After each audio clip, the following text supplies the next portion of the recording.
Bonjour à tous, bienvenue sur Cooper Media.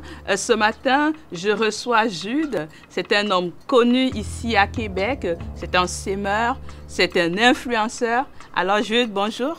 Bonjour, content d'être avec toi ce matin. Merci Jude. Est-ce qu'on se tutoie ou Oui, on peut se tutoyer, bien sûr, bien sûr.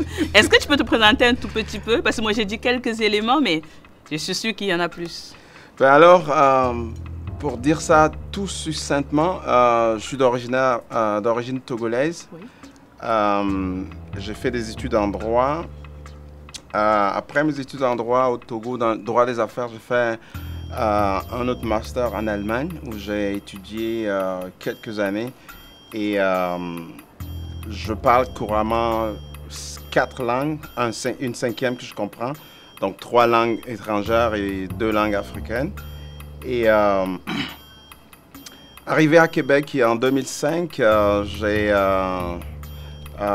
voulu faire un doctorat, mais par le concours de circonstances, j'ai dû mettre ce projet-là de côté. Parce que quand on est parent, on a des enfants, il y a d'autres impératifs qui sont là. Mais ça ne m'a pas empêché de voir des formations à côté, tant dans le domaine entrepreneurial, aussi dans le domaine événementiel, où j'ai fait une formation en tant qu'agent de spectacle. Donc ça m'a amené à œuvrer dans plusieurs domaines, que ce soit artistique, que ce soit ce que je fais actuellement comme mon core business, que je vais dire le cuir. Et plein de choses. J'ai été impliqué dans la vie de Québec, où j'ai été élu comme représentant des communautés culturelles au défunt CLD, où j'ai milité pour les entrepreneurs, pour la cause des immigrants. Ici, j'ai été élu une deuxième fois pour le bon travail qu'on a fait.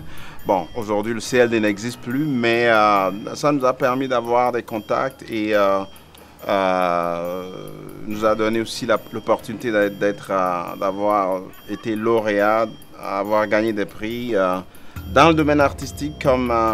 je ne sais pas si vous connaissez l'événement Un monde Affaires organisé par le ministère de l'Immigration, où on donne des prix à des gens qui se sont démontrés dans plusieurs domaines.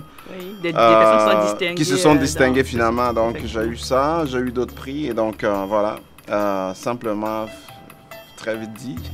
Bien, félicitations. Vous avez un beau parcours riche. Oui. Si on parlait du cuir. Ah, le cuir. En fait, c'est quand j'étais en Allemagne que je suis tombé là-dessus parce que j'avais un ami qui a fait les Sustainable Studies. En fait, c'était tout au début, on utilisait les produits renouvelables et on a travaillé dans le cuir. Et puis, à un moment donné, on a utilisé... un produit qui n'était pas de bonne qualité et le client n'était pas satisfait. Donc ça nous a amené à aller chercher un peu plus la connaissance.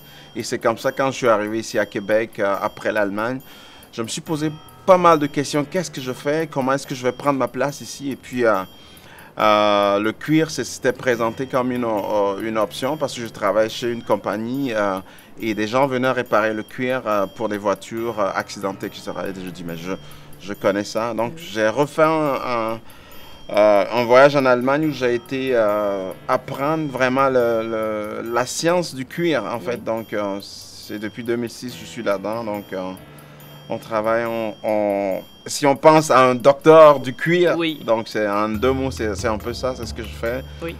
J'apporte des solutions aux problèmes que les gens ont avec leur cuir et tout ça, là, dans toutes sortes de domaines, dans les voitures, les meubles, les avions, les bateaux, nommez-les. OK. Et quels ont été vos bons coups dans l'entreprise du cuir, bien entendu? Dans l'entreprise du cuir, mes bons coups, je dirais qu'en date d'aujourd'hui, on a quand même servi plus de 10 000 clients, oui. dans le secteur privé comme dans le secteur commercial. Oui. Nos bons coups actuellement, c'est ça, on est en train de développer une certaine forme de franchise pour aller toucher d'autres villes. Et donc, on travaille activement là-dessus. Mais bon coup, ce travail-là m'a permis de rentrer dans des maisons d'être en contact avec des gens que je n'aurais jamais pu avoir parce que je n'aurais jamais pu rencontrer. Donc, on dit les œuvres de tes mains t'amèneront à la table des grands. Donc, en fait, c'est par ce know-how, je rentre dans des coins. On a même travaillé fait une table en cuir du gouverneur de Québec. Donc, ça m'a donné une petite distinction, Oui. etc. Mais c'est un travail qui nous permet d'être en contact avec la société qui nous accueille. Oui. Et donc, je trouve ça comme déjà un bon coup de pouvoir rentrer dans les maisons, d'être accueilli quasiment comme un roi. Oui, oui. Parce que j'ai quelque chose à proposer aussi aux gens. Donc, voilà, quoi. C'est un travail valorisant Voilà, et voilà. revalorisant à Et- nouveau. Alors, si on parlait de toi en tant que sémeur, en tant qu'influenceur, c'est quoi le vivre ensemble pour toi? Le vivre ensemble, c'est simple. On dit souvent que le vivre ensemble, c'est en fait une preuve d'amour. Oui. C'est-à-dire que quand on dit on s'aime, on ne se regarde pas dans les yeux, mais on regarde tous dans la même direction pour atteindre un but.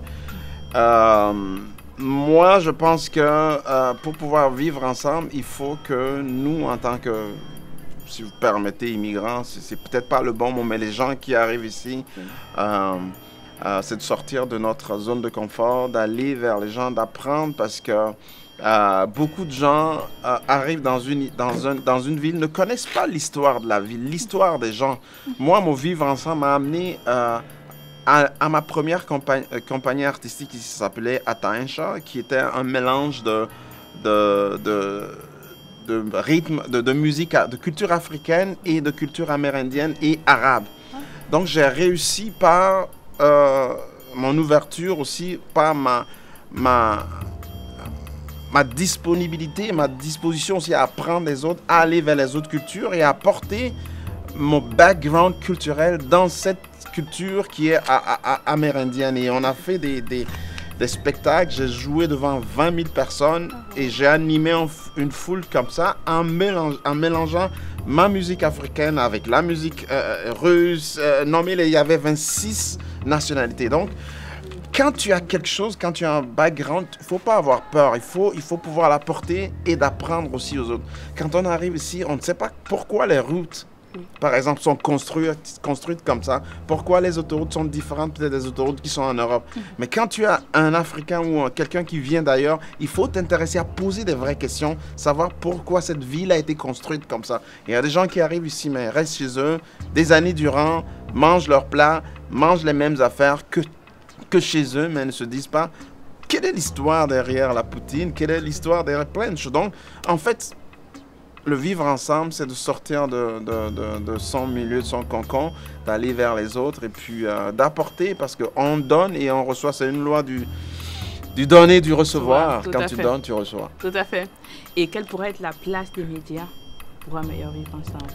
La place des médias, c'est sûr qu'aujourd'hui, cette émission n'aurait jamais pu avoir lieu si vous n'étiez pas là en tant que média. Tout à fait. On sait qu'aujourd'hui, il y a les grands médias, il y a aussi les moyens, les petites. Aujourd'hui, avec ce que vous faites, vous arrivez à toucher plusieurs personnes, des milliers de personnes qui suivent ce que vous faites. Ce qu'on ne pourra jamais faire si on est dans son petit coin et on part, même en étant sur les réseaux sociaux. On peut apporter son petit grain de sel dans la sauce, mais en étant une plateforme, on a plus de poids, on a plus de puissance pour pouvoir aller toucher les gens. Donc, je trouve que vous faites un beau travail et tout mon chapeau, je lève mon chapeau à vous, j'en ai pas, mais bon. C'est ça, donc non, on a besoin des médias définitivement pour pouvoir, aussi petit soit-il.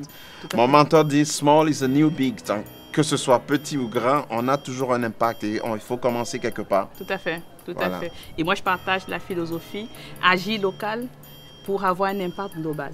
Wow. Merci, Jules.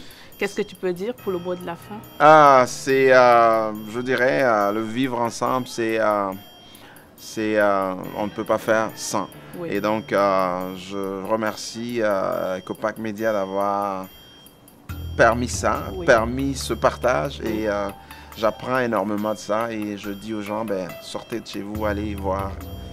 Allez vous faire voir. C'est pas une insulte, mais c'est pas une insulte. Allez vous faire apprécier. Oui, voilà. Allez vous faire reconnaître. Reconnaître, voilà. Merci Jude. Ça sera tout pour ce matin. Je recevais Jude Le Semeur, très connu ici à Québec. Retrouvez-nous sur nos plateformes Instagram, Facebook et Twitter. C'est l'émission En Solo et je vous donne rendez-vous à dimanche prochain. Merci.